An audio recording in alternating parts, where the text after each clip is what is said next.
మిత్రులారా, ప్రపంచపటం ప్రస్తుతం భౌగోళిక రాజకీయ షాక్ను ఎదుర్కొంటోంది. దీనికి కేంద్రం భారతదేశం మొదటిసారిగా బహిరంగంగా మారుతోంది. 21వ శతాబ్దం డ్రాగన్కు చెందుతుందని, చైనా అజేయంగా ఉంటుందని, ఇతర దేశాలు దాని నీడలో నడుస్తాయని సంవత్సరాలుగా ప్రపంచానికి కథనం అమ్ముడైంది.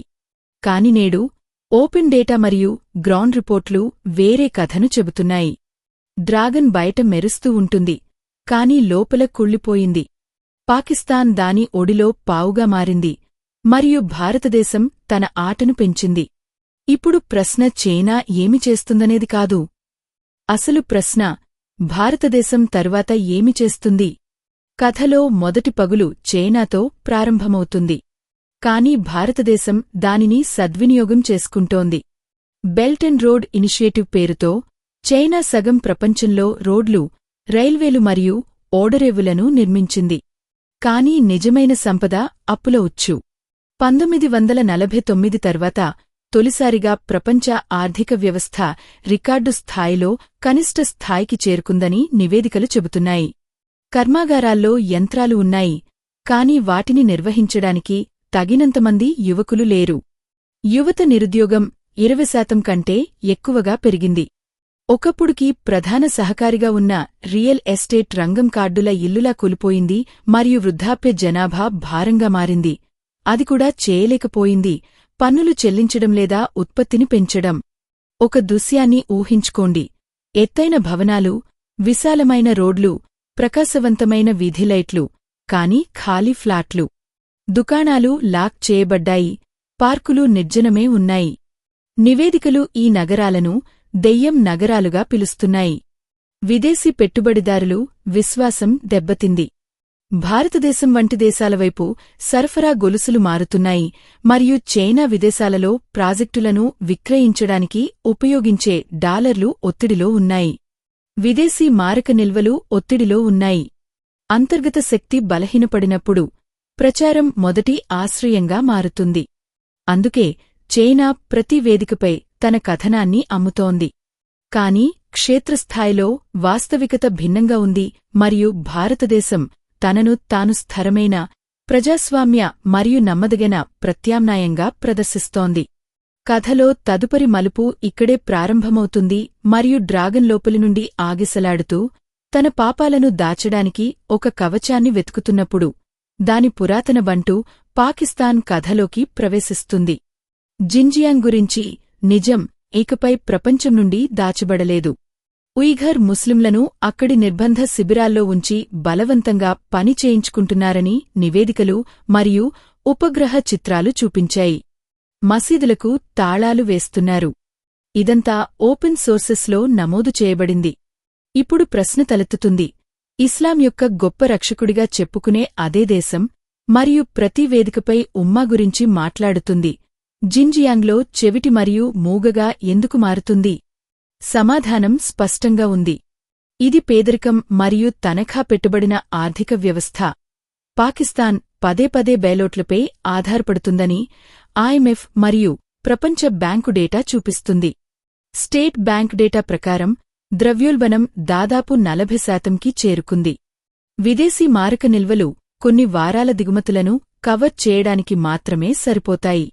మరియు దానిపైన చైనా పాకిస్తాన్ ఎకనామిక్ కారిడార్ పేరుతో చాలా అప్పులు తీసుకున్నారు. నేడు పాకిస్తాన్ ఆర్థిక వ్యవస్థకు కీలకం బీజింగ్ జేబులో ఉంది. ఇస్లాం పేరుతో ప్రసంగాలు చేసే ఈ నాయకులు చైనాకు వెళ్లినప్పుడు వారు ఐజీఆర్ గురించి ఒక్క ప్రశ్న కూడా లేవనెత్తరు. వారు ఫైనాన్సింగ్ ఫైల్తో తిరిగివచ్చి వారి ఫోటోలు తీసుకుని ఆపై తిరిగి వెళతారు. చైనా బూట్లను నాకే ఈ పాకిస్తాన్ భారతదేశానికి వ్యతిరేకంగా ఉగ్రవాదాన్ని కూడా ప్రోత్సహిస్తుంది. ఇక్కడే భారతదేశం యొక్క నిశ్శబ్దమైన కానీ పదునైన దౌత్యం అమలులోకి వస్తుంది. ఈ నకిలీ వైఖరి కారణంగా పాకిస్తాన్ యొక్క నైతిక విశ్వసనీయత క్షీణించింది మరియు భారతదేశం నిరంతరం ఉగ్రవాద నిధులపై దృష్టి సారించింది.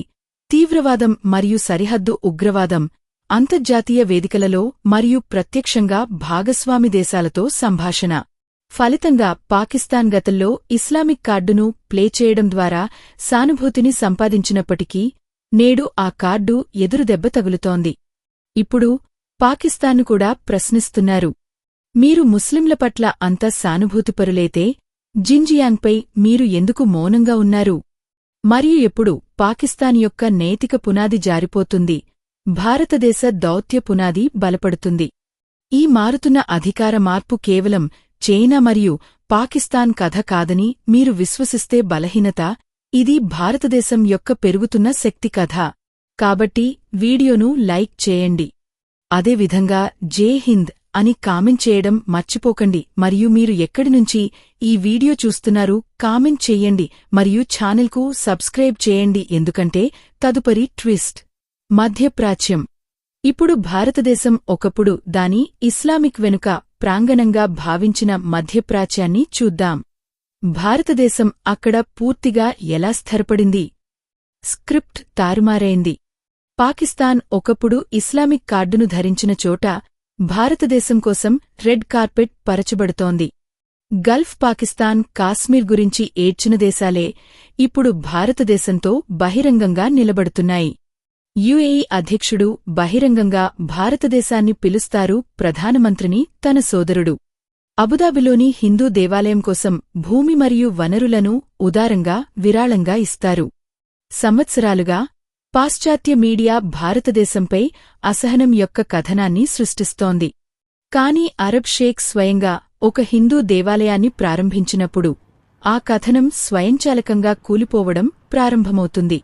ఒకప్పుడు ఇస్లామిక్ కూటమిగా చిత్రీకరించబడిన మధ్యప్రాచ్యం ఇప్పుడు హిందూ మెజారిటీ దేశం భారతదేశం కోసం రెడ్ కార్పెట్ పరచబడింది. ఇస్లామిక్ ప్రపంచం భారతదేశాన్ని విశ్వసిస్తుందని ఇది స్పష్టమైన సందేశం. వాణిజ్యం గణాంకాలు కూడా అదే కథను పునరావృతం చేస్తాయి. యుఏఈతో సమగ్ర ఆర్థిక భాగస్వామ్య ఒప్పందం తరువాత భారతదేశం యుఏఈ వాణిజ్యం రికార్డు స్థాయికి చేరుకుంది. ఈ చదరంగం బోర్డులో ఇది అతిపెద్ద వ్యూహాత్మక అంశంగా మారింది. భారతదేశం నుండి గల్ఫ్కు మరియు తరువాత యూరప్కు కొత్త మార్గమైన India Middle East Europe economic corridor కేవలం ఒక ప్రాజెక్టు కాదు, ఒక సందేశం.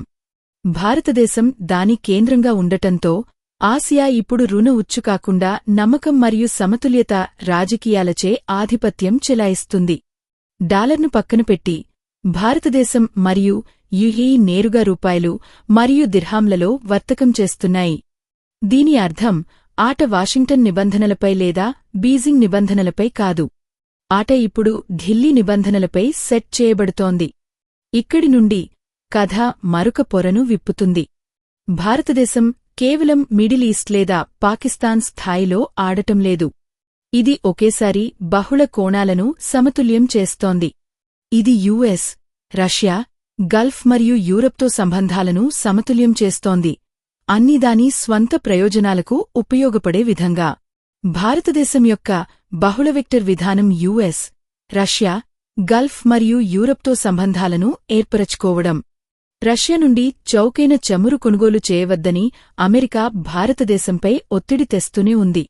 కాని భారతదేశం తన పౌరులు మరియు దాని ఆర్థిక వ్యవస్థ మొదటి స్థానంలో ఉందని స్పష్టంగా పేర్కొంది. భారతదేశం రష్యా నుండి రాయితీ చమురు కొనుగోలును ఆపలేదు, బదులుగా దానిని శుద్ధిచేసి ప్రపంచానికి విక్రయించింది, దేశీయ ద్రవ్యోల్బణాన్ని అదుపులో ఉంచింది. అయినప్పటికీ గల్ఫ్ దేశాలు దాని నుండి తమను తాము దూరం చేసుకోలేదు మరియు పశ్చిమ దేశాలతో వంతెనలు తెగిపోలేదు. ఈ సమతుల్యత భారతదేశాన్ని కేవలం సమతుల్య శక్తి నుండి ప్రముఖ శక్తిగా మారుస్తోంది. సముద్రాలపై ప్రతిబింబించకపోతే ఈ దౌత్య బలం అసంపూర్ణంగా ఉంటుంది. ఎర్ర సముద్రంలో సముద్రపు దొంగల దాడులు ప్రపంచ నౌకా రవాణాను బెదిరించినప్పుడు ప్రపంచం కాగితం సూపర్ పవర్ మరియు భూమి ఆధారిత సూపర్ పవర్ మధ్య వ్యత్యాసాన్ని చూసింది. కాగితం సూపర్ పవర్ మరియు భూమి ఆధారిత సూపర్ పవర్ మధ్య వ్యత్యాసం. చైనా నావికా యుద్ధనౌకలు పరిస్థితిని పర్యవేక్షిస్తూ కాపలాగా నిలిచాయి. కాని అదే సమయంలో ఐఎస్ కోల్కతా మరియు మార్కోస్ కమాండో బృందాలు వంటి భారత నావికాదళ యుద్ధనౌకలు నాయకత్వం వహించి కార్యకలాపాలను ప్రారంభించాయి. వారు సముద్రపు దొంగలను తటస్థీకరించారు. వారు ఓడలను ఎస్కార్ట్ చేసి వాటిని తొలగించారు. హిందూ మహాసముద్రం మరియు పరిసర ప్రాంతాలలో మొదటి మరియు బలమైన ప్రతిస్పందనను అందించారు. భారతదేశం ఇప్పుడు బట్వాడా చేసే శక్తి. నేడు ప్రపంచం భారతదేశాన్ని కేవలం అభివృద్ధి చెందుతున్న ఆర్థిక వ్యవస్థగా కాకుండా ప్రపంచ దక్షిణ స్వరంగా పిలుస్తోంది. అమెరికా తన దేశీయ సంక్షోభాలలో చిక్కుకుంది. యూరప్ ఆర్థిక సవాళ్లతో పోరాడుతోంది. చైనా తన సొంత తప్పుదారి పట్టించే విధానాల భారంతో కుప్పకులిపోతోంది. ఇప్పుడు పాకిస్తాన్ మరియు పాకిస్తాన్ స్వయం ప్రేరిత ఉగ్రవాదం మరియు అప్పుల్లో కూరుకుపోయింది. ఈ చిత్రంలో స్థిరంగా మరియు వేగంగా అభివృద్ధి చెందుతున్న ఒక దేశం ఉంది. భారతదేశం తన భద్రతా ప్రయోజనాలపై రాజీ పడటం లేదు. ఇక్కడే కథ ప్రారంభ ప్రశ్నకు తిరిగి వస్తుంది. చైనా అది ఏమి చేస్తుంది? ఇది ఇకపై అంతగా పట్టింపులేదు. అసలు ప్రశ్న ఏమిటంటే, భారతదేశం యొక్క తదుపరి చర్య ఏమిటి? తదుపరి చర్య ఏమిటంటే, తో సహా ప్రపంచ సరఫరా గొలుసులో చైనా కోల్పోతున్న అంతరాన్ని తయారీ, సాంకేతికత మరియు మౌలిక సదుపాయాలతో భారతదేశం పూరించాలి. రుణ ఉచ్చును ఎదుర్కోవడానికి భారతదేశం దాని స్వంత నమ్మకమైన కారిడార్లు మరియు కనెక్టివిటీ ప్రాజెక్టులను నిర్మించాలి. అది భారతదేశ మధ్య ప్రాచీనరబ్ కారిడార్ అయినా లేదా హిందూ మహాసముద్రం నుండి ఎర్ర సముద్రం వరకు ఇండో-పసిఫిక్లో కొత్త సముద్ర నెట్వర్క్లు. భారతదేశం తన నావికాదళ ఉనికిని ఎంతగానో బలోపేతం చేసుకోవాలి. ఈ జలాల్లో ప్రయాణించే ఏ నౌకకైనా సంక్షోభం తలెత్తితే సహాయం చేయడానికి మొదట వచ్చేది భారతదేశమేనని తెలుసు. భారతదేశం స్పష్టం చేసింది, ఇది ఇకపై ఏ కూటమికి బంటుకాదు. అది ఒక ధ్రువం. భూకంపాలు సహజమైనవి కావు, రాజకీయమైనవి, మరియు ఇది భారతదేశం కోరుకున్న చోట మ్యాప్ మారుతుంది.